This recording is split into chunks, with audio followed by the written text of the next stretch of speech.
여러분 안녕하십니까, 진성호입니다.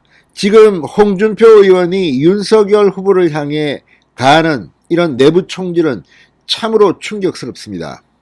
홍준표 의원은 민주주의 절차에 의해서 국민의힘 대통령 후보 경선에서 패배한 사람입니다. 그리고 그 당시 승복했습니다. 그런데 지금도 뒤에서 총질을 하고 있습니다.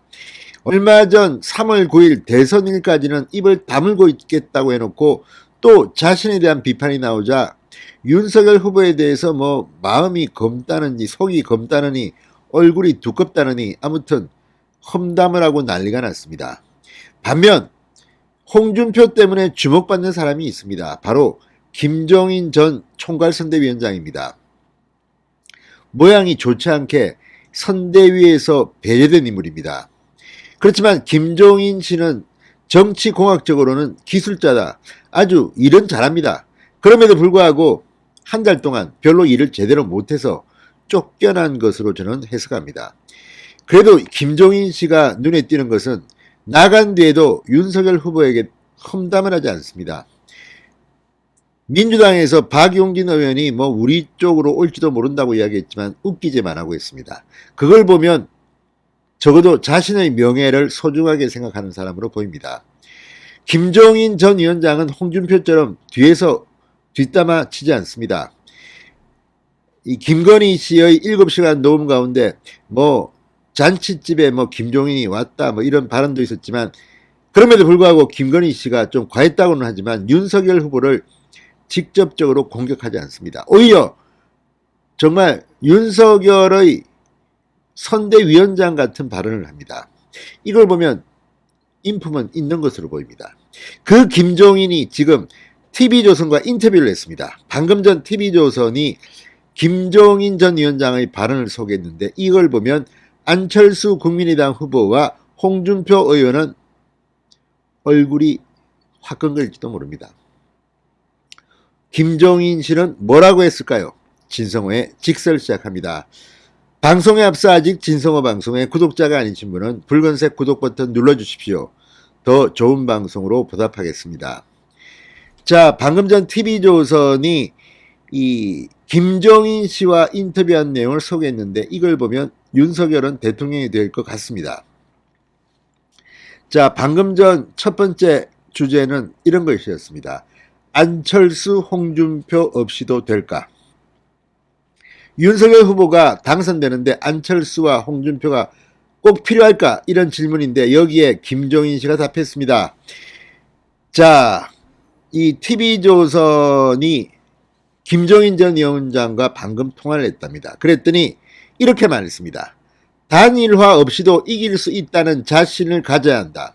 지지율이 오른 윤석열 후보가 구차하게 이 사람 저 사람을 찾아다닐 필요가 없다. 저도 동의합니다.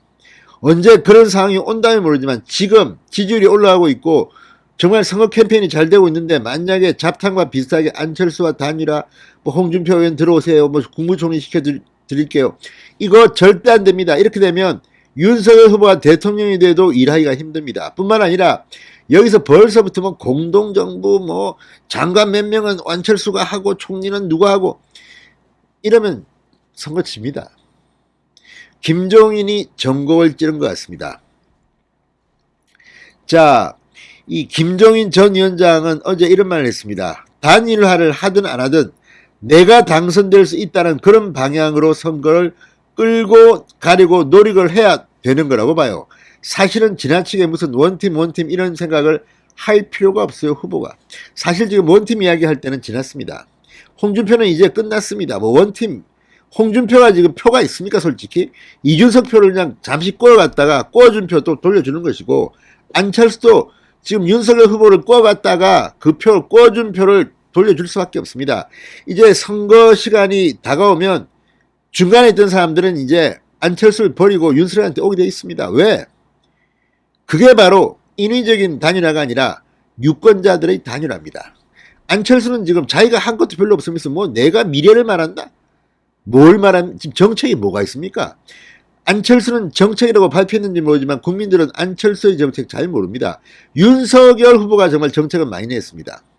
그런데 안철수 지금 중간에 끼어가지고 녹취록 이런 거 창피하다. 선거는 그런 게 아닙니다. 뭐 딸이 뭐 훌륭하다. 지금 안철수가 아니라도 대한민국에 훌륭한 아들, 딸 둔 사람 많고 훨씬 더 도덕적이고 훌륭한 사람 많습니다. 그렇지만 정치판은 좀 다릅니다. 지금 윤석열과 이재명이 그동안 어렵게 여기까지 왔는데 그걸 그냥 거저먹으려는 도둑놈 신보가 아닌가, 이런 생각까지 드는 사람들이 있다고 합니다. 자, 제1야당 후보만으로 승리할 수 있다는 확신을 가져야 진짜 이길 수 있다, 그런 뜻으로 들리네요. 이게 TV조선 앵커의 말입니다. 기자, 그렇습니다. 지난해 4월 서울시장 선거 상황과 대입해 보겠습니다. 선거를 50여일 앞두고 정부 여당 심판을 위해 야당 후보가 당선되어야 한다는 여론이 여당 후보가 당선되어야 한다는 여론보다 더 높게 나타난 조사가 많았습니다. 하지만 후보 적합도 조사에서는 안철수 후보가 제1야당 후보들에 비해 더 높았기 때문에 안 후보 쪽으로 지지세가 쏠리게 됐습니다. 실제 이때 국민의힘에서도 안철수에 줄대고 하는 인간들이 있었다는 거 아닙니까? 정말 가증스러운 인간들입니다. 지금도 있을 겁니다. 이런 자들을 조심하지 않으면 국민의힘은 정권교체 못합니다. 정말 잿밥에만 눈독을 들이는 인간들, 아우 정말. 제가 왜 유튜브 방송을 하면서 자꾸만 이 그런 특정한 정치인들 이야기를 잘 안 하는 줄 아십니까? 저도 연락 엄청 옵니다. 자, 무시해버립니다. 왜? 지금 뭐 그 사람들 뭐 아우 잘 되고 또 뭐 제가 저는 뭐 솔직히 이제 정치 뜻이 없기 때문에 이런 사람들을 조심해야 됩니다. 정권 교체가 우선해야 되는데 그 중간에 끼어가지고 말이죠. 뭐 아우 지금 눈치 보니까 잘하면 거저먹을 수 있겠다. 정치는 그렇게 하면 안 됩니다. 지금 김종인 씨는 딴 건 모르지만 원칙은 지키는 사람으로 보입니다. 자, 김종인 전 위원장 3자 구도로도 이길 수 있다면서 분위기를 주도했고 결국 오세훈이 안철수를 이겼습니다. 사실 오세훈과 안철수를 비교하는 게 참 창피합니다. 오세훈보다 안철수는 훨씬 더 떨어지는 사람이라고 저는 생각합니다. 아무튼 자, 어쨌든 이걸 보면 TV조선은 이렇게 말합니다. 최근 안철수 후보의 지지율이 20% 가까이 갈까요? 아닙니다. 최저 9%, 8%, 9%, 최고 17%입니다. 김종인 위원장은 TV조선과의 통화에서 안 후보 지지율이 20% 가까이 나오면 단일화 이야기가 많이 나오겠지만 그 전까지는 윤석열 후보를 통한 정권교체가 가능하다는 확신을 심어줘야 한다는 취지로 말했습니다. 홍준표에 대해서는 뭐라고 했을까요? 김종인 씨는 처음부터 했어야지. 지금 들어온다고 해서 도움이 되지 않는다. 잘라 말했다고 합니다. 지금 홍준표 표 있습니까? 없습니다. 그 홍준표를 지지했던 2030은 이준석을 지지하기 때문에 달로 다 들어왔습니다. 지금 홍준표하고 원팀 만들어서 뭘 하겠습니까? 김종인이 전곡을 찔렀습니다. 아무튼 윤석열 선대본부 앞으로 너무 홍준표, 안철수 연연하지 말기 바랍니다. 계속 쭉 가면 설 전까지 좋은 결과가 있을 겁니다. 진성호의 직설이었습니다. 여러분 감사합니다.